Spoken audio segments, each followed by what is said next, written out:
Hello, bachcho. Let's read the question. And the question says here, what type of hybridization is involved for carbon in a carbonyl group? So for this, we need to find out कि कौन सी hybridisation कौन से type की hybridisation यहाँ पे हो रही है, किस में हो रही है, कार्बन में, कार्बोनिल ग्रुप के अंदर. तो यहाँ पे हम जब की कंसेप्ट देखने जाएंगे, so we can write it over here. The key concept is basically we are finding the type of hybridization. किसका hybridization हम लोग find out कर रहे हैं? We are finding the hybridization for carbon.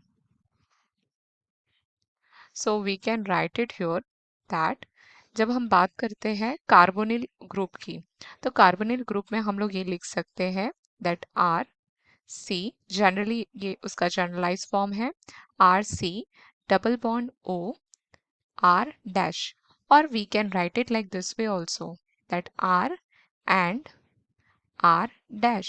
So ये जो हमारा ये जो ग्रुप है पर्टिकुलरली, इसे हम क्या बोलते हैं? इसे हम अल्डिहाइड भी बोलते हैं. This is nothing but the aldehyde. और इसे हम किस तरह से रिप्रेजेंट कर सकते हैं? Either R double bond R dash, और we can write it like R double bond H के फॉर्म में भी. और जनरली हम इसे और भी रिप्रेजेंट स्पेसिफाई करना है, that is nothing but the aldehyde को.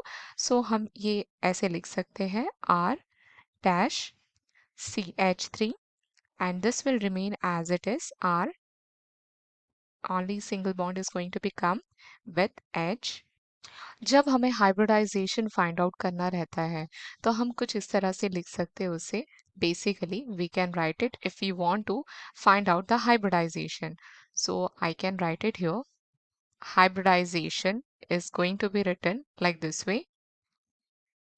Generally, कुछ इस तरह से हम लिखते हैं hybridization, that is nothing but what?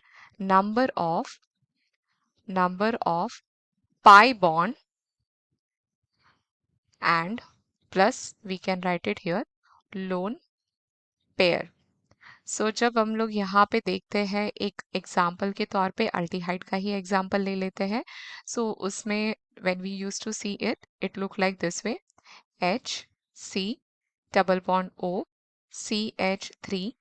सो यहाँ पे pi bond, that is nothing but हम लोग यहाँ पे सिग्मा बॉन्ड हम लोग यहाँ पे फाइंड आउट करेंगे. सो यहाँ पे एक सिग्मा बॉन्ड है, यहाँ पे एक सिग्मा बॉन्ड होगा, ठीक है, और यहाँ पे बेसिकली एक और होगा. तो जनरली हमारे पास 3 सिग्मा बॉन्ड रहेंगे. सो यहाँ पे मैं लिख सकती हूँ number of sigma bond is going to be become how many? 3 sigma bond. Okay, and that particular going to be give you that is sp2. यहाँ पे हमारा हाइब्रिडाइजेशन क्या हो जाएगा? sp2.